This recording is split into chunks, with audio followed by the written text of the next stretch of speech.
Guys, आप लोगों ने अक्सर ये तो सुना ही होगा कि शाम या रात के वक्त पे किसी दरख्त के नीचे खड़े मत होना।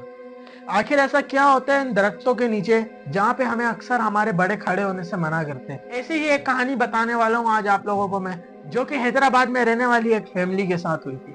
ऐसा क्या हुआ था उस रात उस फैमिली के साथ जो उनको उस टाइम अपना घर छोड़ना पड़ गया था।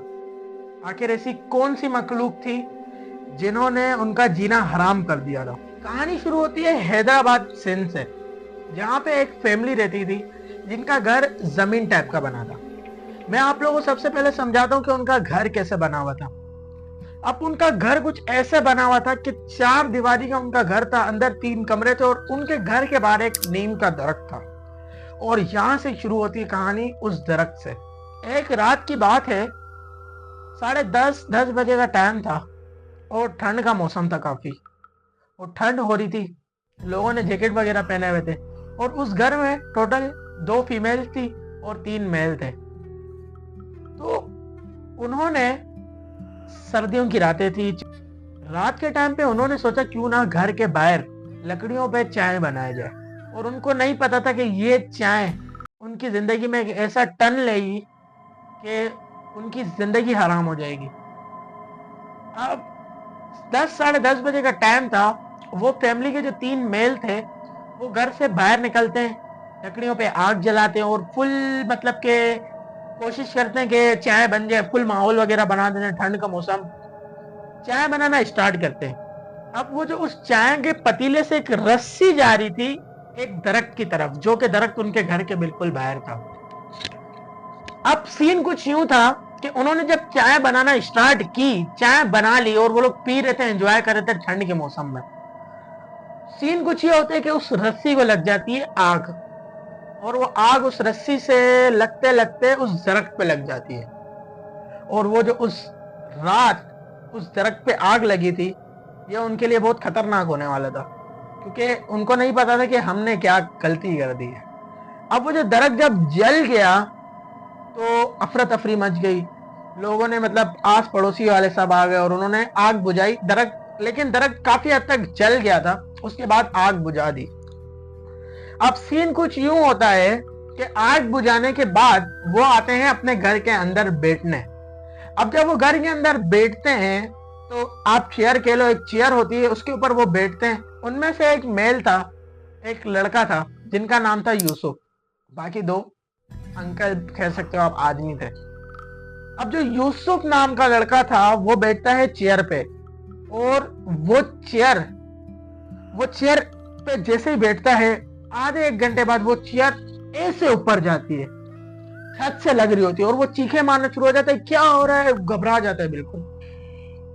वो, उनको समझ नहीं आया कि हमारे साथ क्या हुआ। खैर, वो चेयर से नीचे उतरते हैं, उनको समझ बिल्कुल नहीं आ रहा था। वो पूरी रात उनके लिए दहशत में से, सिर्फ चेयर ऊपर जाने की वजह से। लेकिन आगे आगे उनके साथ कुछ ऐसा हुआ जो कि उन्होंने कभी सोचा ही नहीं था। एक रात गुजरी, दूसरी रात का माहौल था, ठंड का माहौल था। 12 साढ़े 12 बजे के टाइम पे उनके घर पे ऊपर से पत्थर आ रहे हैं।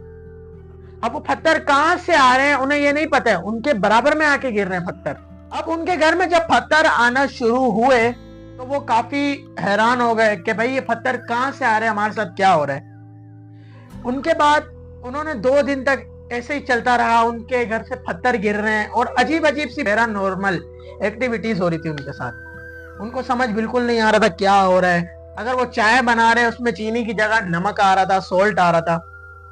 अब पता नहीं वो क्या सीन था।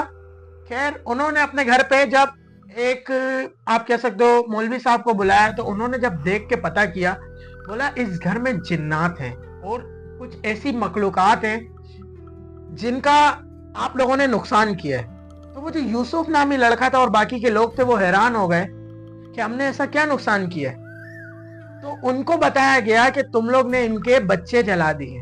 अब वो सोच रहे थे कि हमने जिन के बच्चे कैसे जलाए।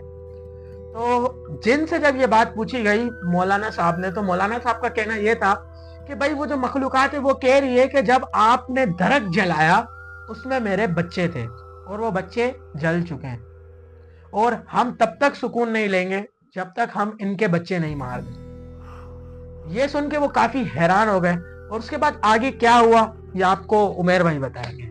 मामला कुछ यूं था कि एक हैदराबाद में एक जंगल था, जिधर गांव कहते थे, गांव देहाती लोग वहाँ पे रहते थे। तो हम लोगों ने भी वहाँ स्टे किया और हमारे जो दोस्त हैं उन्होंने, रात को हम चाय पी रहे थे तो हमें एक कहानी उसने बताई कि मेरे साथ मेरी फैमिली के साथ ये वक्त गुजरा है। तो मैंने कहा आप बताएं क्या हुआ। तो उन्होंने ये बताया कि एक दरख्त था जिसको हमने जला दिया था, उसमें 55 उनके बच्चे थे जो हमें डेली तंग कर रहे थे। अब तंग किस हिसाब से कर रहे थे, अगर वो चाय बनाने जाएं तो चाय में ऐसा वो दूध डालें तो पानी के लिए नलका ऑन करते थे तो वहां से ब्लड आता था।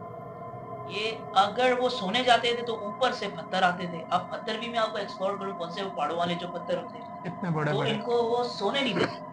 तो इन्होंने देखा कई हफ्तों में इनके साथ ये प्रॉब्लम्स हो रही हैं, तो इनको पता नहीं चला कि हमने किया क्या।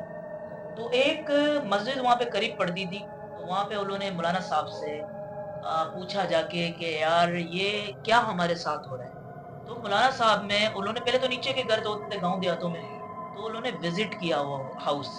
तो हाउस बड़ा छोटा था, तो मौलाना साहब ने ये बताया कि इधर हादसे हुए हैं और आपने कुछ ऐसा काम तो नहीं किया। उनके बड़ों से पूछा तो बड़ों ने ये कहा कि हमने यहाँ पे एक चीज ऐसी की थी जिससे हमारे दरख्त जल गए थे इनके, और हमें नहीं पता कि इसमें इनके बच्चे थे। अब वो मौलवी साहब से उसने पूछा तो मौलवी साहब ने कहा कि इमाम साहब होते हैं, उन्होंने बोला यार हम इसको कैसे। ये दूसरे मौलाना साहब बता रहे, एक मौलाना साहब आए थे उन्होंने इनको बताया कि आपने दरख्त जलाया, ये गलती की है। अब तो इसको उसके बाद दूसरे मौलाना साहब आए थे तो उन्होंने बोला कि इस ये ऐसे इस हुआ है। मामले तो ये वाकया ऐसा था कि बच्चे जो थे वो कहते थे, जिन्नात ये कहते थे कि हम इनके बच्चों को, पूरी इनकी फैमिली खत्म कर देंगे। तो मौलवी साहब ने ये कहा कि इनको एक बोतल पे डाल के कुछ ऐसा दम किया जाएगा जिसमें इनको 10 फीट दफना दिया जाएगा कि जमीन ये के 10 जमीन फीट के नीचे। अंदर ये तंग ना करें। और बहुत उन्होंने तंग किया, उनके कभी अलमारियों से कपड़े उठा के गायब हो जाते थे, कभी कपड़े फटे हुए मिलते थे, कभी छुरी नहीं मिलती थी जैसे वो आलू टमाटर कटता है। बहुत ही उन्होंने डिस्टर्ब किया। अगर उनके जो बड़े थे उन्होंने भी बड़ा डिस्टर्ब किया, डैमेज किया। जैसे उनके बड़े बाहर जाते थे, कभी गाड़ी से गिरते थे, कभी बाइक से गिरते थे, कभी ऊपर से नीचे गिरते थे, कभी सीढ़ियों से गिरते थे। बड़े नुकसानात उन्होंने तकरीबन ये 7 महीने उन्होंने देखे। अब उनको समझ नहीं आया कि ये दरख्त जला कैसे, हमने ये क्या कर दिया, क्योंकि हर किसी को पता नहीं होता कि इधर दरख्त में बच्चे हैं क्या है। तो वो बच्चे भी ऐसे थे कि उनको दिखते भी थे। अब मैं आपको ये बताऊं, जब वो दिखते थे तो उनकी शक्लें ऐसी होती थी, अल्लाह माफ करे, कि आप उनको देख नहीं सकते, वो डराते थे आप। और वो पता नहीं क्या मखलूक थी भाई, ये हमारे रिलेटिव के साथ हुआ है तो हम लोग फील कर सकते हैं, और वो जगह हमने देखी भी है। और इंशाल्लाह अगर कभी वहां जाना मेरा हुआ तो वो मैं आपको जगह दिखाऊंगा जहाँ पे सारा सीन हुआ है। आई थिंक मैंने विजिट किया, वो हाउस बड़ा डेंजर हाउस है, उधर पत्थर गिरे हुए थे, सारी चीजें थी। और अगर मैं आपको बताऊं तो अगर उधर जाएं तो आपको नहीं लगता कि आप वापसी आए ना। तो उस हादसे फिर वो खत्म हुए, फिर वो दमदरूद हुए, फिर वो बोतलों में पैक हुए हैं। जिस तरह उनकी एक होती है अपनी रिकॉर्ड स्टोरीज होती है, जो उन्होंने अपनी तस्वीर उनको पूरा खोद के खड्डे में डाला, दम पड़े गए। तो अल्लाह का शुक्र है अभी उनकी जान छूट गई है। तो उनकी जान जो है ना ऐसे छूटी कि भाई फिर उन्होंने जो है ना मौलवी साहब बुलाया, उन्होंने बोला कि भाई इसको बोतल के अंदर, जैसे कि आपको उमेर भाई बता रहे थे, बोतल के अंदर इनको मैंने डाल दिया और इस बोतल को जमीन के 10 फीट अंदर ऐसे गाड़ना कि ये बोतल कोई निकाल ना सके। तो खैर ये एक हादसा हुआ था, ऐसा हादसा था कि उनको तो समझ ही नहीं आ रहा था कि हमने क्या कर दिया, लेकिन उन्होंने दरख्त जला दिया था। लेकिन खैर, तो ये हादसा हुआ था और वो जगह इसने देखी भी है। और इंशाल्लाह मैं भी वहां पे जाऊंगा तो आप लोगों को जरूर दिखाऊंगा वो जगह, कि भाई जिसकी मैं आपको स्टोरी बता रहा था ये सीन है, वहां पे हैदराबाद के अंदर वो जगह मौजूद है भाई। बाकी वो जगह अभी भी हॉरर मानी जाती है। खैर जब मैं उस जगह पे जाऊंगा तो वीडियो बनाऊंगा, लेकिन स्टोरी आज की ये थी कि भाई दरख्तों के ऊपर ऐसी चीजें, कोई मखलूकात या जिन्नात वगैरह आप कह सकते हो, चुड़ैलें वगैरह होती हैं। जो दरख्त होते हैं ना, उनमें आप लोग कभी भी उसके नीचे, मतलब कि मैं कहना चाह रहा हूँ कि कोई गलत चीज वगैरह ना करो जिससे वो लोग चिढ़ जाएं। और अगर वो लोग चिढ़ जाते हैं तो ये उन्होंने उनकी जिंदगी हराम कर दी थी 7 महीने तक। तो ये हादसा हुआ था। खैर यही बताना था आज की वीडियो में। और अगर आप लोगों को वीडियो पसंद आए तो लाइक शेयर सब्सक्राइब जरूर करना। बाकी इंशाल्लाह बहुत जल्द हम वहां पे जाएंगे और मैं आपको लाइव वीडियो दिखाऊंगा कि भाई मैं इस जगह की बात कर रहा था और ये जगह पे ये सीन हुआ और था। आपको मजा भी आया। और आप लोगों को मजा भी आएगा, और आप लोग उस टाइम कमेंट में बताना कि भाई ये जो मैं स्टोरी बता रहा हूँ ये सच है नहीं। वैसे तो ये स्टोरी सच है क्योंकि बिल्कुल हमारे करीबी जो बंदे हैं, उनके साथ हुई थी। बिल्कुल। बाकी मिलते हैं आप लोगों से किसी और अच्छी वीडियो में। वीडियो को लाइक और सब्सक्राइब कर देना। अल्लाह हाफिज।